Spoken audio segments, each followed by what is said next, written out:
आज फिजिक्स का एक बहुत इम्पॉर्टेंट चैप्टर हम लोग पढ़ने जा रहे हैं जिसका नाम है हीट, या हिंदी में कहते हैं ऊष्मा। तो सबसे पहले हम लोग ये समझने की कोशिश करेंगे कि ये हीट क्या है। देखते हैं। हीट को डिफाइन किया जाता है एनर्जी इन ट्रांजिट। इसका मतलब ये हुआ कि हीट ऊर्जा या एनर्जी का ये फॉर्म है, लेकिन इस हीट को, इस ऊर्जा को आप स्टोर नहीं कर सकते। हीट एनर्जी है, लेकिन ये जो हीट नाम की एनर्जी है इसको आप स्टोर नहीं कर सकते। ये हमेशा ट्रांजिशन में होती है, हमेशा बहती रहती है। कैसे? From high temperature to low temperature. उदाहरण के लिए देखें हम लोग, जैसे मान लें ये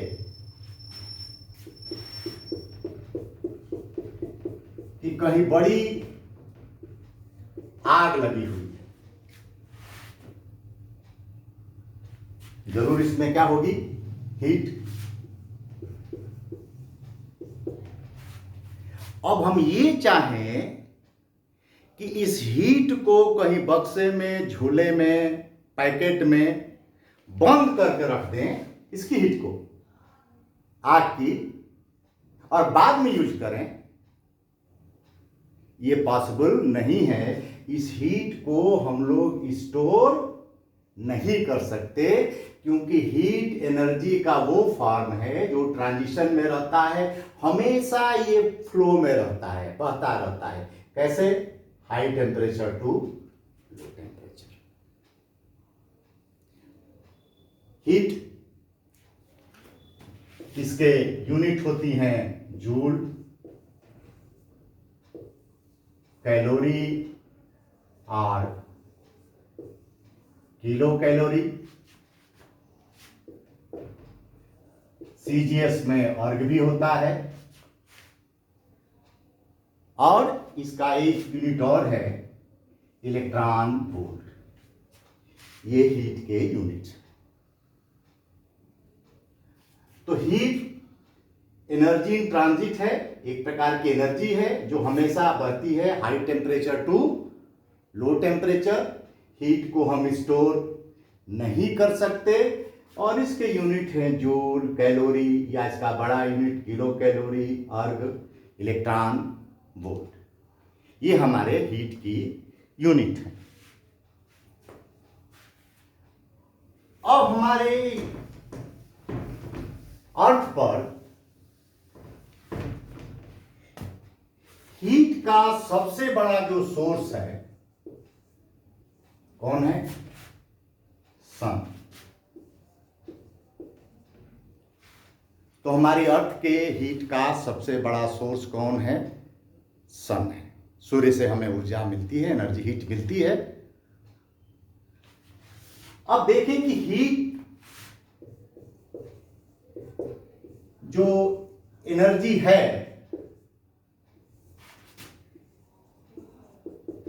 वह कहां से आती है, कैसे बनती है?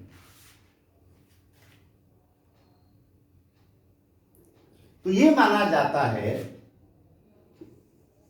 कि सॉलिड हो, लिक्विड हो, या गैसेज हो, उसमें जो एटम्स और मॉलिक्यूल्स होते हैं, इन सब में जो एटम्स या मॉलिक्यूल की जो काइनेटिक एनर्जी है,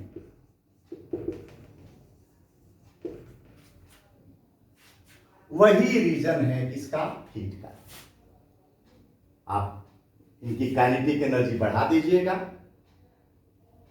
इसकी एटम्स की या मॉलिक्यूल्स की, तो टेम्परेचर रेज होगा, और टेम्परेचर जब रेज होगा तो हीट बढ़ जाएगी। तो सॉलिड, लिक्विड, गैसेज में एटम्स या मॉलिक्यूल्स में की जो काइनेटिक एनर्जी है, उसी इन टोटल को हम लोग उसकी हीट कहते हैं। तो heat is a form of energy, but it can not be stored, it is always in transition from high temperature to low temperature. तो काइनेटिक एनर्जी यदि हम बढ़ा देंगे तो टेम्परेचर होगा और इसकी हीट बढ़ जाएगी, या हीट बढ़ा देंगे तो टेम्परेचर बढ़ेगा और उसकी काइनेटिक एनर्जी बढ़ेगी, दोनों है। एग्जाम्पल के लिए माइक्रो ओवन, इसमें हम खाना बनाते हैं, खाना को कुक करते हैं। तो माइक्रो ओवन क्या करता है कि जब भी किसी फूड सब्सटेंस को माइक्रो ओवन में हम रखते हैं, किसको, फूड को, तो इस पर जो माइक्रोवेव्स आती हैं, इंसिडेंट होती हैं, उस फूड के मॉलिक्यूल्स और एटम्स की काइनेटिक एनर्जी को इंक्रीज कर देती हैं। कौन, माइक्रोवेव। और जब इसकी काइनेटिक एनर्जी इंक्रीज हो जाती है तो इसका टेम्परेचर रेज हो जाता है, और ये फूड जो है अपने आप पक जाता है। तो माइक्रो ओवन करती क्या है, जो फूड सब्सटेंस हम डालते हैं उसके मॉलिक्यूल्स, एटम्स की काइनेटिक एनर्जी को इंक्रीज कर देती है, जिससे उसका टेम्परेचर बढ़ जाता है। टेम्परेचर बढ़ने से वो फूड कुक हो जाता है। तो अब हम लोग देखेंगे कि किसी सब्सटेंस को हम हीट कैसे देते हैं, इसको हम लोग समझा जाए। मान लीजिए कि किसी पॉट में 1 लीटर पानी है, वाटर है।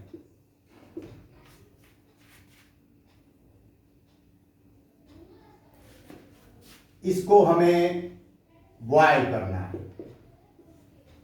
किसको, वाटर को। और दूसरे पॉट में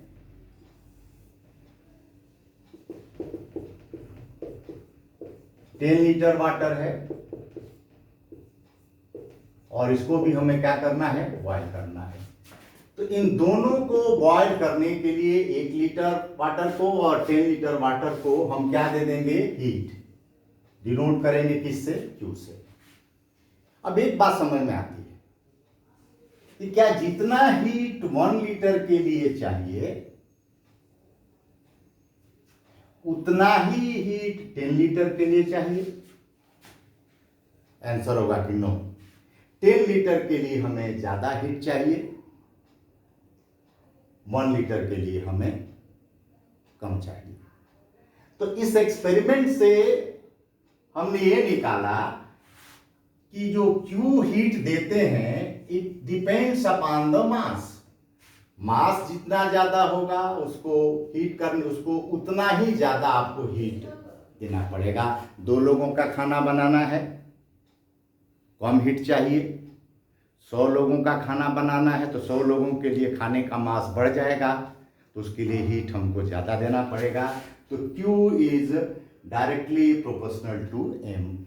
हीट डिपेंड करती है किस पर, मास पर। जितना आपका मास बढ़ता जाएगा उतना ही आपका हीट बढ़ती जाएगी। ज़्यादा मास को लिए ज़्यादा हीट चाहिए, सीधा सा है। 1 लीटर पानी है, 1 लीटर वाटर है, तो इसके लिए हीट कम चाहिए। लेकिन यदि इस बर्तन में 10 लीटर पानी है तो इसको हीट ज़्यादा चाहिए बॉयल करने के लिए। तो Q depends upon M, Q is proportional to M। Second देखें, इस पॉट में 1 लीटर पानी है जिसका टेम्परेचर है 40 डिग्री, और इसमें 1 लीटर आइस वाटर है जिसका टेम्परेचर है 0 डिग्री। कहने का मतलब कि दोनों का मास इक्वल है, लेकिन एक 40 पर है और एक 0 पर है। इनको बॉयल करते हैं दोनों को, मास अब की बात सेम है, तो 1 लीटर के लिए हमें कम हीट देना पड़ेगा, क्योंकि पहले से वो 40 डिग्री पर है, और हीट दे करके उसको 60 और ऐड करके हमको कितने पर पहुंचाना है बॉयल करने के लिए? 100 पर। लेकिन इसमें जो आइस वाटर है जिसका टेम्परेचर 0 डिग्री है, इसके टेम्परेचर को 100 डिग्री इंक्रीज करेंगे तब ये बॉयल होगा। इसका मतलब कि टेम्परेचर डिफरेंस जितना कम होगा उतना कम हीट आपको चाहिए, टेम्परेचर डिफरेंस जितना ज्यादा होगा उतना आपको ज्यादा हीट चाहिए। जैसे कि हम जानते हैं जाड़े में, विंटर्स में हम लोगों के यहाँ जो फ्यूल होता है, गैस हुआ, केरोसिन हुआ, कोयला हुआ, लकड़ी हुआ, इसका कंजम्पशन बढ़ जाता है। इसका रीजन हम ये लोग देते हैं कि जब हम लोग जितने भी फूड आइटम्स रखते हैं उसका टेम्परेचर कम होता है, और उसको उस टेम्परेचर पर पहुंचाने के लिए, रेज करने के लिए उस टेम्परेचर तक हमको ज़्यादा हीट की ज़रूरत पड़ती है। कब? जाड़े में। इसलिए हम लोग कहते हैं कि जाड़े में फ्यूल का खर्चा बढ़ जाता है। चाहे गैस हो, गैस जो गर्मी में 40 दिन चलती है वह जाड़े के दिनों में 30 दिन में ख़त्म हो जाएगी, क्योंकि हीट ज़्यादा कंज्यूम होती है, और इसका कारण है टेम्परेचर का difference. The Q depends upon the difference of temperature. इसका मतलब ये हुआ कि जो हम हीट देते हैं वह मास पर डिपेंड करती है, जो हम हीट देते हैं वो टेम्परेचर डिफरेंस पर डिपेंड करती है। तो हम लिख सकते हैं कि Q is directly proportional to M delta T। M क्या है? मास। जितना ज्यादा मास उतनी ज्यादा हीट आपको चाहिए, और जितना ज्यादा आप टेम्परेचर रेज करेंगे, जितना ज्यादा टेम्परेचर डिफरेंस होगा उतनी ज्यादा हीट चाहिए। और Q is equal to S M delta T। S एक कांस्टेंट है और इसको हम लोग कहते हैं स्पेसिफिक हीट, और हीट कैपेसिटी। तो Q S M delta T, इन सारे की मीनिंग समझिए। जो हम देते हैं सोर्स से वह हीट है, और जितना वह एक्सेप्ट करती है, जितना एब्जॉर्ब करता है ऑब्जेक्ट, वह उसकी उस कैपेसिटी को स्पेसिफिक हीट बोलते हैं। और M है मास, डेल्टा T है टेम्परेचर में डिफरेंस। अब थोड़ा सा एक एग्जांपल देख लें कि हीट और स्पेसिफिक हीट में डिफरेंस क्या है। हीट क्या है और स्पेसिफिक हीट क्या है, देखा जाए। दो लोगों को खाना दिया गया, खाना हमने दे दिया, दो लोगों को बैठा दिया, इनको हम लोग भोजन, इनके फूड जो है इनकी थाली में रख रहे हैं। एक सज्जन है, उनका नाम है वाटर, पानी, और दूसरे सज्जन है, उनका नाम है सैंड या बालू। दो लोग खाना खाने के लिए बैठे हैं, हमने हीट दिया दोनों, तो वाटर जो है वो हीट ज्यादा एक्सेप्ट करेगा, मतलब कि हीट के लिए इसका पेट बड़ा है, पेटू है, बहुत खाता है हीट, इसलिए वाटर की स्पेसिफिक हीट ज्यादा है और सैंड की स्पेसिफिक हीट कम होता है। मतलब यदि हम कहें कि इनको हमने खाना दिया तो वाटर जो है खाता रहेगा और खूब खाएगा, जल्दी इसका पेट ही नहीं भरेगा, और बालू जो है वो बोल देगा, करेगा नहीं अब मत कीजिए मेरा पेट भर गया। तो आपने जो दिया वो हीट है और उसने जो एक्सेप्ट किया वो स्पेसिफिक हीट है, वाटर की ज्यादा है, सैंड की कम है। तो डिफरेंस है स्पेसिफिक हीट में। अब इसको जरा डिफाइन करें। Specific heat S is equal to Q by M delta T। ध्यान दें, जो हम देते हैं वह हीट है और वह जो एब्जॉर्ब करने की उसकी जो कैपेसिटी है वह स्पेसिफिक हीट है। मतलब कहने का कि आप थाली में सबके भोजन जो गिराते जाते हैं, जो डालते जाते हैं, वो हीट है, और जो वो खाता है सबकी कैपेसिटी अलग अलग है, कोई कम खाता है, कोई ज्यादा खाता है। पानी बहुत खाता है, सैंड कम खाता है, तो सैंड का पेट जल्दी भर जाएगा, बालू जल्दी गर्म हो जाएगा, पानी देर से गर्म होगा। अब इसको हम लोग डिफाइन करें mathematically. S is equal to Q by M delta T। यदि हम कोई मास लें, सपोज 1 ग्राम यूनिट मास, और उसका टेम्परेचर हमको रेज करना है 1 डिग्री सेंटीग्रेड, क्या करेंगे? हीट देंगे। तो उसे केस में S इज इक्वल टू हो जाएगा Q बाई 1, क्योंकि दोनों 1 हो जाएंगे, और S is equal to Q। तो इसकी डेफिनेशन हुई कि कोई भी ऑब्जेक्ट का हम यूनिट मास ले लें और उसका टेम्परेचर यदि हमें 1 डिग्री सेंटीग्रेड रेज करना हो, तो उसको जो हम हीट देंगे वही क्या कही जाएगी? उसकी स्पेसिफिक हीट कही जाएगी। तो हीट सबको देते हैं, लेकिन सारे ऑब्जेक्ट सेम हीट एब्जॉर्ब नहीं करते, कोई कम करता है, कोई ज्यादा करता है। जैसे वाटर की हीट कैपेसिटी बहुत होती है, स्पेसिफिक हीट बहुत ज्यादा होती है। उसकी होती है वाटर की स्पेसिफिक हीट 4200 जूल, जूल की यूनिट है, पर किलोग्राम डिग्री सेंटीग्रेड, इसकी वाटर की।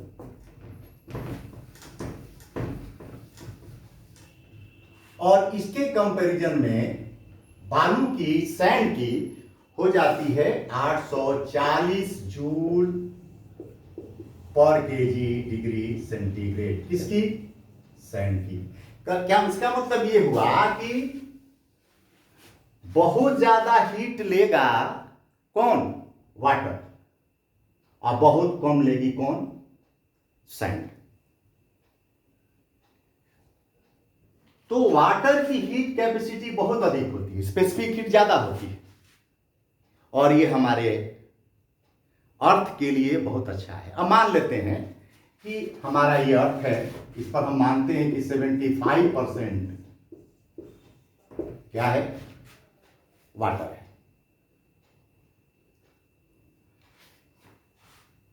तो ये वाटर बहुत ज्यादा हीट एब्जॉर्ब करेगा, तब जाकर के हीट होगा, तब अपना टेम्परेचर करेगा रेज, क्योंकि उसकी स्पेसिफिक हीट या हीट कैपेसिटी बहुत हाई है।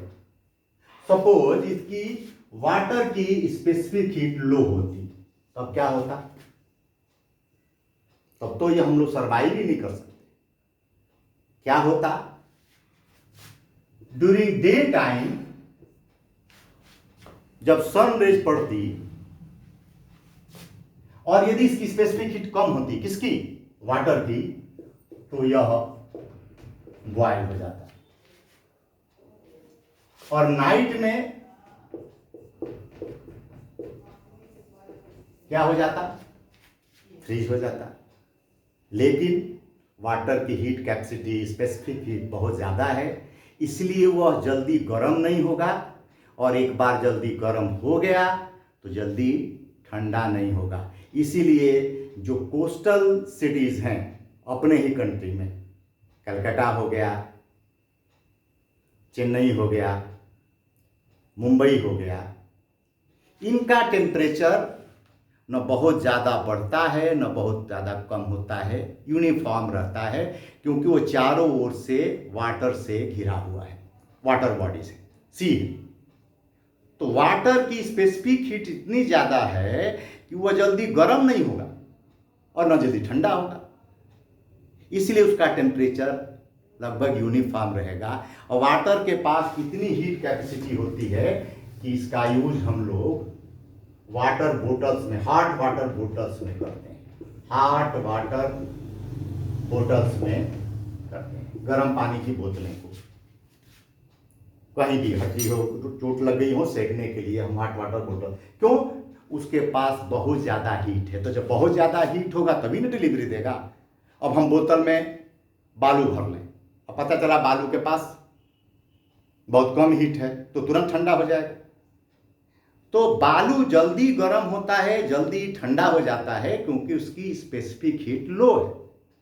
और इसका देख लें अपने कंट्री में, जहाँ पर डेजर्ट हैं प्लेसेस, कच्छ है या थार का मरुस्थल है, वहाँ पर दिन में बहुत ज़्यादा हीट होती है, क्योंकि बालू है, स्पेसिफिक हीट कम है, कम ही हीट लेकर के गर्म हो जाता है। और रात को चूंकि उसके पास कम हीट है तो रेडिएट करके जल्दी ठंडा हो जाता है। तो डे एंड नाइट टेम्परेचर में बहुत ज़्यादा डिफरेंस होता है। एक और एग्जांपल हम लोग देख लें। हमारे पास सपोज एक फ्रिज है, हम इसमें बिस्कुट रखते हैं और एक वाटरमेलन रखते हैं। किस में रखते हैं? फ्रिज में। दोनों को बाहर निकालें, किसको? बिस्कुट को भी और वाटरमेलन को भी। तो हम देखे हैं कि बाहर निकालने के बाद बिस्कुट थोड़ी देर में ही रूम टेम्परेचर पर आ गया, क्योंकि इसने हीट कम एब्जॉर्ब किया था। वाटरमेलन में क्या है?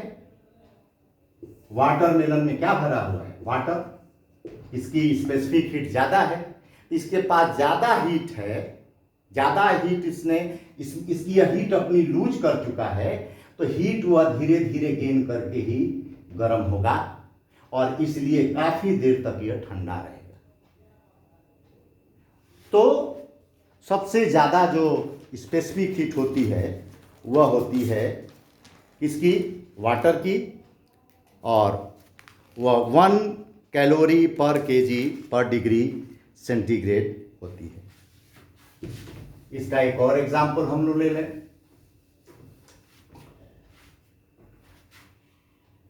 जाड़े के दिनों में, विंटर्स में,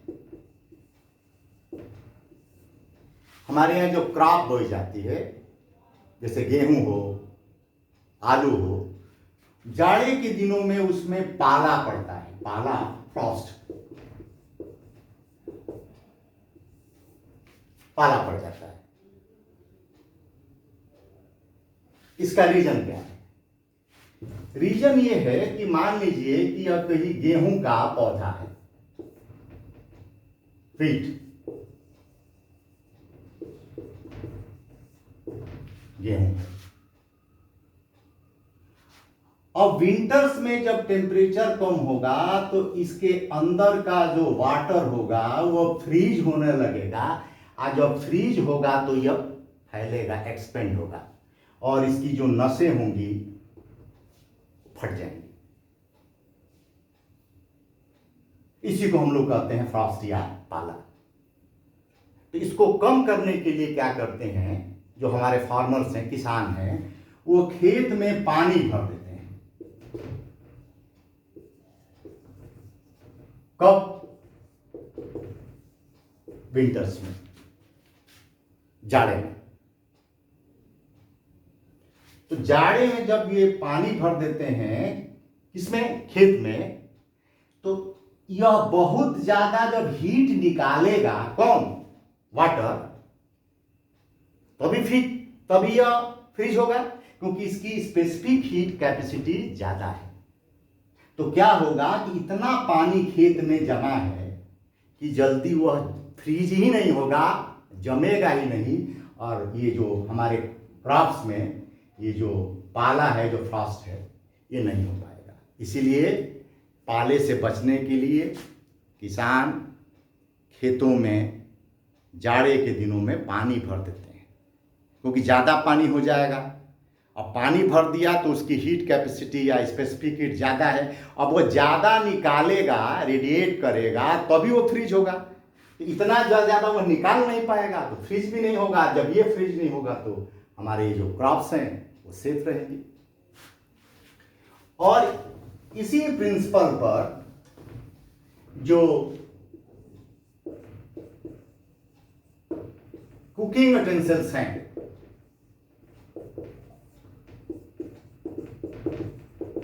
खाना बनाने वाले बर्तन, प्रेशर कुकर है, फ्राइंग पैन है, ये ऐसे मेटल्स की बनाई जाती हैं जिसका स्पेसिफिक हीट कैसा हो? लो, मतलब कम ही हीट एब्जॉर्ब करके वो वार्म हो जाए, गर्म हो जाए। मान लेते हैं कि हम एक ऐसे मेटल का ले लें, खाना बनाने वाला बर्तन, पॉट, जिसकी स्पेसिफिक हीट हाई हो। अब हमने इसको नीचे से हीट दिया। अब यदि इसकी स्पेसिफिक हीट ज्यादा होगी तो खाना बनाने से पहले ज्यादा हीट तो यही ले लेगा, किस लिए? अपने आप को वार्म करने के लिए, गर्म करने के लिए। इसीलिए कुकिंग यूटेंसिल्स की, यानी खाना बनाने वाले बर्तनों की जो मेटल्स हैं उनका स्पेसिफिक हीट लो होना चाहिए, और सेकंड, उनकी कंडक्टिविटी वह बहुत हाई होनी चाहिए। हाई होगा तो जल्दी उसमें फ्लो होगा। आप देखिए, प्रेशर कुकर है, प्रेशर कुकर को रखिए गैस पर, तुरंत हीट हो जाता है कि उसकी कंडक्टिविटी ज़्यादा है। तो कंडक्टिविटी ज़्यादा, स्पेसिफिक हीट लो, और सबसे ज़्यादा किसकी स्पेसिफिक हीट? वाटर की। और इसलिए किसान खेतों में पानी भर देते हैं तो पाले से बच जाते हैं। सेंकने के लिए हम वाटर बोटल्स का प्रयोग करते हैं, क्योंकि पास हीट ज़्यादा होगी तभी तो देगा। हम बालू भर दें तो बालू के पास कहाँ है हीट की देगा? वो वाटर के पास क्या है? ज़्यादा है, ज़्यादा देगा। और जितने कोस्टल एरियाज हैं उनका टेम्परेचर सेम रहता है, इक्वल रहता है। बहुत ज़्यादा ना हीट होगी, ना बहुत ज़्यादा कूल होगा, लगभग सेम टेम्परेचर पर, क्योंकि उसके चारों ओर सी है, वाटर बॉडी है, वो जल्दी ना कूल होंगी ना जल्दी वार्म होंगी। और इसका रीज़न है कि उनकी हीट कैपेसिटी, स्पेसिफिक हीट बहुत ज़्यादा है।